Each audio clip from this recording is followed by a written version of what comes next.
You find those who were in jail, and especially those who did solitary confinement in prison, the best of their times was spending time in seclusion, in cells, with their communication between Allah, with them and Allah. Truly communicating with Allah in seclusion has such a pleasure, nothing can compare to it.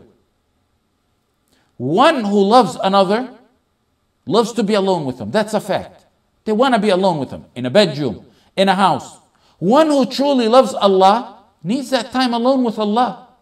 That's how you ask yourself, do you really love Allah? It's a training session. I'tikaf is a training session for the heart to turn completely to Allah. I'tikaf is severing all contact with creation to establish a contact with Allah. Let's talk about some of the fiqh points that I was asked about, and they're really the top questions that I got on this matter. Does one have to do all the 10 days? He can do a portion of them. Let's say he has a job. He goes for 5 days. Suddenly they call him to work. He'll get the 5 days of reward, inshallah. Then when he finishes what he has to do, he comes back and initiates the niyyah for a new i'tikaf. The best is to do all 10 days.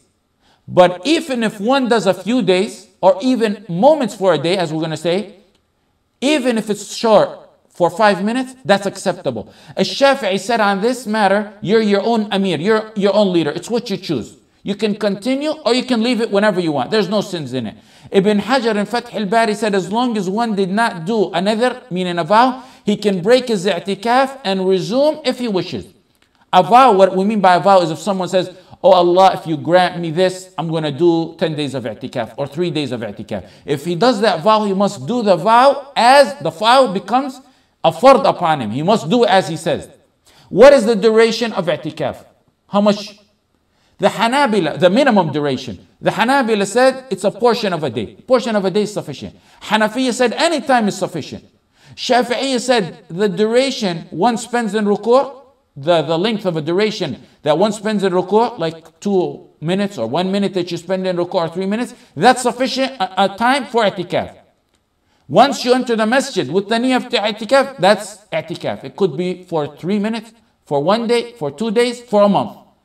The ones that limited with them were the Malikiyya, who limited it for a day and a night, but really it's what the 3 Imams indicated, that there's no time limit. Could be any minimum amount of time you spend in a masjid. When I was a child and we used to go to the Prophet ﷺ's masjid, I used to memorize the Quran. That's where I memorized the Quran. And we used to go there every single night for 4.5 years from Asr until Isha. And I remember we didn't miss a single day except one day. The masjid flooded because back then they didn't accommodate well for when it rained severely. And when we'd go in the masjid from Asr to Isha, my father would always remind me, when you enter the masjid, he say, have the intention in your heart to do i'tikaf. You go in a masjid from Maghrib to Isha, you make i'tikaf, the intention of i'tikaf, you get the ajr of it. 2 people can enter at the same time, at the same masjid, and leave at the same time. One of them gets the reward of i'tikaf, and one doesn't. One of them had the intention of i'tikaf and the other didn't.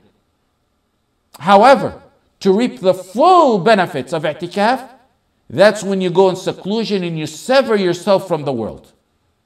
I'tikaf, you leave your cell phone and everything behind you. I'tikaf from a fiqh point of view is sunnah. It's sunnah. Just like many think Taraweeh is only sunnah throughout Ramadan, Taraweeh, Qiyam and i'tikaf are sunnah throughout the year.